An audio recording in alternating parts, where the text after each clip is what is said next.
Baxt o'zi nima? Inson butun umr shu savolning javobini qidirib yashaydi. Bolaligimizda o'ylardik, katta bo'lsam baxtli bo'laman. Katta bo'ldik, keyin dedik, pul topsam baxtli bo'laman. Pul topdik, keyin yana nimadir yetishmadi. Sevsam baxtli bo'laman. Sevdik. Ammo yurak yana nimadandir siqildi. Uy olsam, mashina olsam, farzandli bo'lsam, chet elga chiqsam, hamma havas qiladigan hayotim bo'lsa.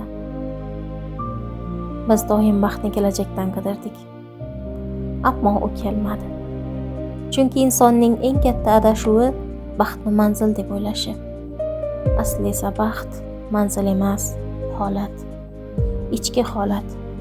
Agar sog'lik baxt bo'lsa, nega sog'lom insonlarning ayrimlari yashashdan charchagan? Agar boylik baxt bo'lsa, nega qimmat uylarning ichida yolg'izlik yashaydi? Agar muhabbat baxt bo'lsa, nega eng ko'p yig'laydiganlar sevgan insonlari sabab yig'laydi?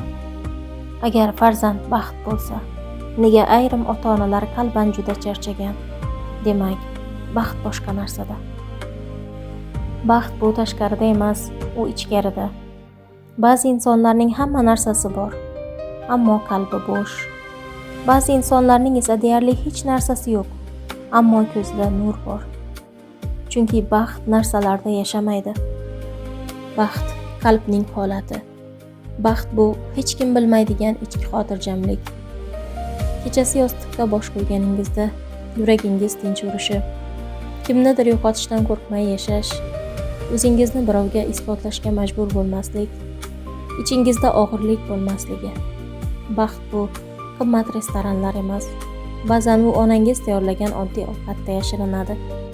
Baxt bu mashhur bo'lish emas, ba'zan u sizni chin dildan kutayotgan bir insonda bo'ladi. Baxt bu millionlar emas, ba'zan u sog'lom uyg'ona olishning o'zida. Lekin inson tabiati qiziq.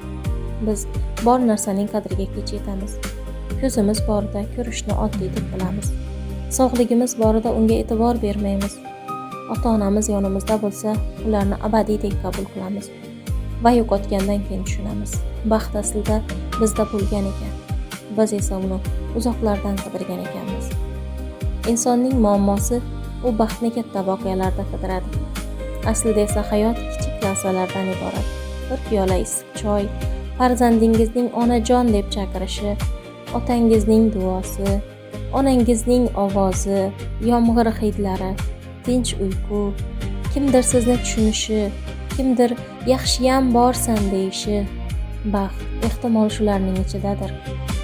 Ammo biz doim yanada ko'prog'ini kutamiz va kutayotganimizda yashashni unutib qo'yamiz. Hayot esa kutmaydi. U o'tib ketadi. Sekin, jim, orqaga qaytmaydigan qilib.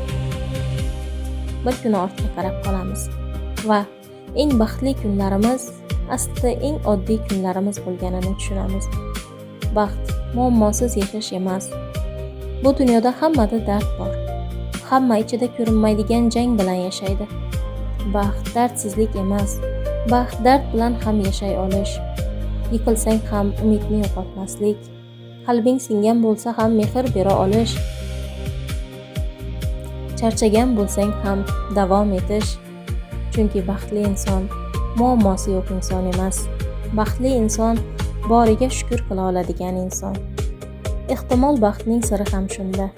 To'xtab yashashda, shoshmaslikda, his qilishda, bugunni qadrlashda.